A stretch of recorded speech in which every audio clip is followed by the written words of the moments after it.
अस्सलाम वालेकुम, good afternoon to everyone. कैसे हैं आप सब? आई होप आप अच्छे से होंगे और सब मज़े में होंगे। आज क्लास 12th का केमिस्ट्री का पेपर था, तो आप अपने रिव्यूज़ ज़रूर दीजिएगा कि कैसा पेपर था। मैंने अभी एक स्टूडेंट ने मुझे पेपर सेंड किया था और मैंने देखा बहुत ही आसान सा पेपर था और जो हर साल क्वेश्चंस आते हैं ऑलमोस्ट 50% तो वही रिपीट होता है। ठीक है, तो सब लोग बता दीजिएगा पेपर कैसा रहा, कैसी लेवल लगी आपको। और मुझे यहाँ सबसे इम्पॉर्टेंट न्यूज़ देनी है। मैंने टाइम टू टाइम आपके लिए एक ऑनलाइन सपोर्ट रखा था जिसमें सबसे पहले मैंने चैप्टर वाइज गेस दिया था। ये भी बोला था कि किस चैप्टर में कौन से क्वेश्चन आने के चांसेस ज़्यादा हैं। मॉडल टेस्ट पेपर भी बना लिया आपके लिए, टॉप 20 भी दे दिए। और बिलीव मी, आप पहले चेक करो, that is settle on the YouTube. और जो मैंने मोस्ट रेटेड गेस दे दिया था ना, मुझे लगता है मोस्ट ऑफ द क्वेश्चंस वहाँ से ही आगे हैं।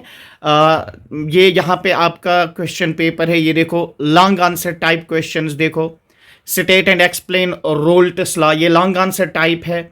और इसका जो आर पार्ट आया है दैट इज, ये देख लीजिएगा, आप देख लीजिए, ये रोल्ट्स लॉ है और इसका आर पार्ट कॉलिगेटिव प्रॉपर्टीज। अब आइए इधर, जो मैंने गेस दिया था, इधर देखिए आप, जो मैंने आपको गैस प्रोवाइड किया था, यहाँ से आप सीधे देख सकते हैं मैंने ये दो क्वेश्चंस दे दिए थे।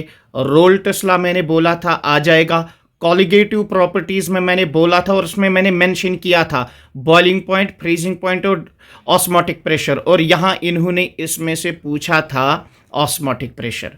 तो उतना ज़्यादा डिफिकल्ट पेपर नहीं था, बिल्कुल जो आपके साथ शेयर किया गया था वही पेपर आया हुआ था। उसके बाद देखो यहाँ पे जो दूसरा लॉन्ग आंसर टाइप क्वेश्चन है, आप जरा देखिए। दूसरा लॉन्ग आंसर टाइप क्वेश्चन जो है that is, what is electrochemical cell, give the working of Daniell cell.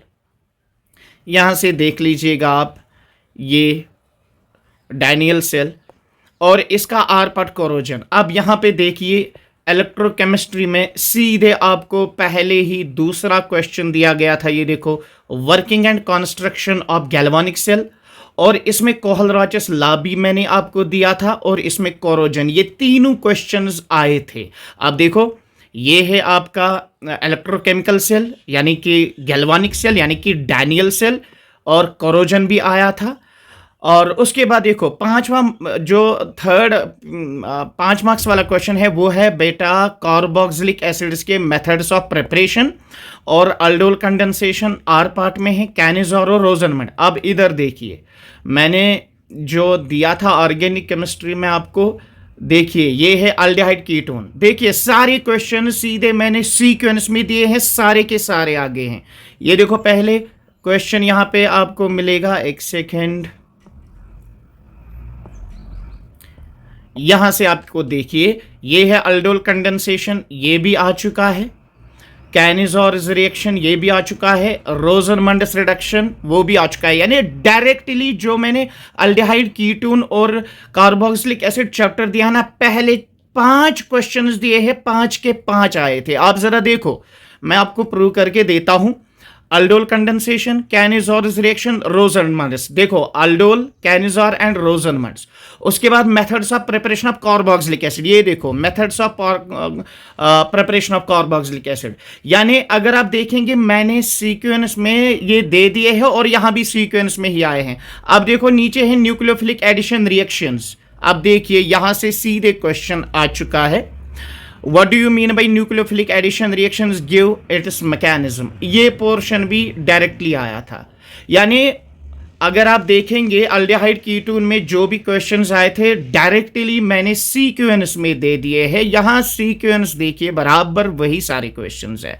तो अगर आपने इस गेस को अच्छे से किया होता तो आप बहुत अच्छा परफॉर्म कर लेते। तो आई होप आपने अच्छे से किया भी होगा। तो रेट ऑफ रिएक्शन ये भी हमने केमिकल काइनेटिक्स में आपको बताया था, रेट कांस्टेंट। अच्छा, मॉलिक्यूलरिटी के बारे में बोला था। अच्छा, हेलो अल्कीन्स में ये देखो वर्टज रिएक्शन है, यहां देखो, यहां पे सीधे वर्टज रिएक्शन है, सारा यहां आपके सामने है। और बेटा कोहलराच लॉ यहां पे है, ऊपर देखो मैंने कोहलराच लॉ भी आपको दे दिया है। ये देखे बेटा, इलेक्ट्रोकेमिस्ट्री में ये देखो कोहलराच लॉ, ये भी यहां से आ गया है। अच्छा, ट्रांजिशन मेटल जो है इनका पैरामैग्नेटिक बिहेवियर, ये देखो आपका D block, D and F block, इसमें मैंने पहले ही बोला था मैग्नेटिक प्रॉपर्टी, पहला ही क्वेश्चन यहां पे आ गया था। अच्छा, उसके बाद what happens when acidified KMnO4, यानी मैंने ऑक्सीडेशन रिएक्शंस ऑफ KMnO4 ये देख लीजिए, ये है ऑक्सीडेशन रिएक्शंस ऑफ KMnO4, सीधे डायरेक्टली क्वेश्चन पूछा गया था।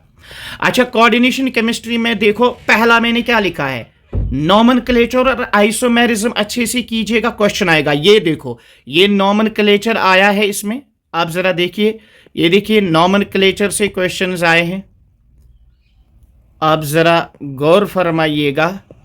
ये देखिए नॉमेनक्लेचर से क्वेश्चन आया है, और ये आइसोमेरिज्म में आया है, ये सिस एंड ट्रांस आइसोमेरिज्म आया है कोऑर्डिनेशन कंपाउंड्स का।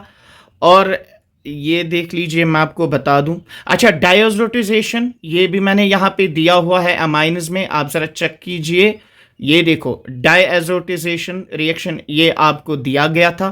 Carbohydrates how they are classified, देखो बायोमोलिक्यूल्स में पहला ही क्वेश्चन दिया था मैंने, कार्बोहाइड्रेट्स एंड देयर क्लासिफिकेशन।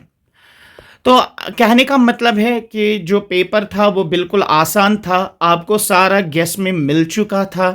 तकरीबन 90% तो डायरेक्टली वही क्वेश्चन है जो मैंने आपको गैस में दे दिए थे। और यूट्यूब पे देख लीजिएगा, आपको वहाँ पे मॉडल टेस्ट पेपर मिला था, और जो लॉन्ग आंसर टाइप क्वेश्चंस यहाँ आपको मेन एग्जाम में मिल रहे हैं ना, वही लॉन्ग आंसर टाइप आपको उस मॉडल टेस्ट पेपर में मिलेंगे। और ऑब्जेक्टिव्स भी बहुत सिंपल आए थे, जैसे ये आया था एडेनोसिन, ये एक न्यूक्लियोसाइड है, न्यूक्लियोटाइड नहीं है। इसी तरह से which of the following biomolecule contain non transition metal, यानी जिसमें ट्रांजिशन मेटल में से कोई नहीं है, सब में ट्रांजिशन मेटल है, लेकिन जो क्लोरोफिल है इसमें बेटा मैग्नीशियम है जो कि एस ब्लॉक है, वो ट्रांजिशन मेटल नहीं है।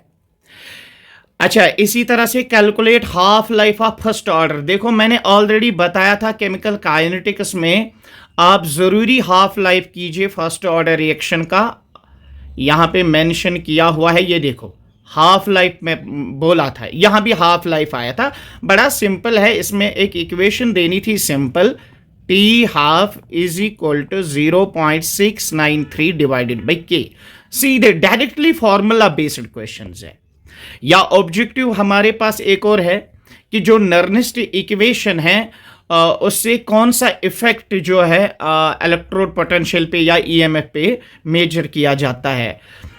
आपको मालूम है नर्निस्ट इक्वेशन जो है वो हमें बता देती है टेम्परेचर, कंसंट्रेशन और प्रेशर तीनों, यानी नॉन स्टैंडर्ड कंडीशंस पे ईएमएफ अगर हमें निकालना होगा तो नर्निस्ट इक्वेशन से ही निकालते हैं ना। तो उसमें टेम्परेचर भी आप वैरी कर सकते हो, डिफरेंट टेम्परेचर्स पे भी ईएमएफ निकाल सकते हो, डिफरेंट कंसंट्रेशंस पे भी निकाल सकते हो, ठीक है ना। तो समटाइम्स अगर गैशियस इलेक्ट्रोड्स होंगे तो प्रेशर भी, तो इसका ऑल ऑफ अबव आंसर आएगा। इसी तरह से rate constant of A reaction is this, यहां से रेट कांस्टेंट दिया गया है, ये है रेट कांस्टेंट। ऑर्डर क्या है, मैंने आपको बेटा जो मॉडल टेस्ट पेपर दिया है ना, बिल्कुल सेम टू सेम क्वेश्चन आपको यहां भी मिला है। मैंने वहां पे बताया था कि आप सीधे यहां पे जाओ, इसके यूनिट है सेकंड इनवर्स, तो इसका जो ऑर्डर होगा दैट विल बी 1, तो ये फर्स्ट ऑर्डर रिएक्शन होगी। इसी तरह से मैंने बोला SN1 मैकेनिज्म, तो आपको पता है न्यूक्लियोफिलिक सब्स्टिट्यूशन रिएक्शन SN1 और SN2 के थ्रू हो जाती है। SN1 में इंटरमीडिएट बनता है, वो 2 स्टेप रिएक्शन होती है, और वो इंटरमीडिएट कौन होता है, वो कार्बोकैटाइन होता है। तो ये अगेन सेम रिपीट है यहां पे।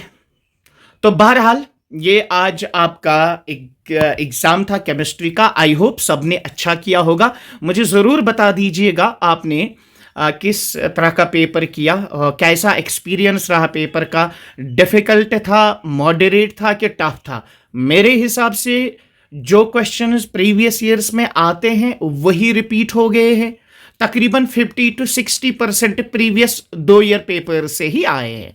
सो it was a very simple paper, उतना डिफिकल्ट नहीं था. तो आई होप आपने अच्छा किया होगा. Wish you all the best for your further future exams. अल्लाह हाफिज to all of you. Thank you so much.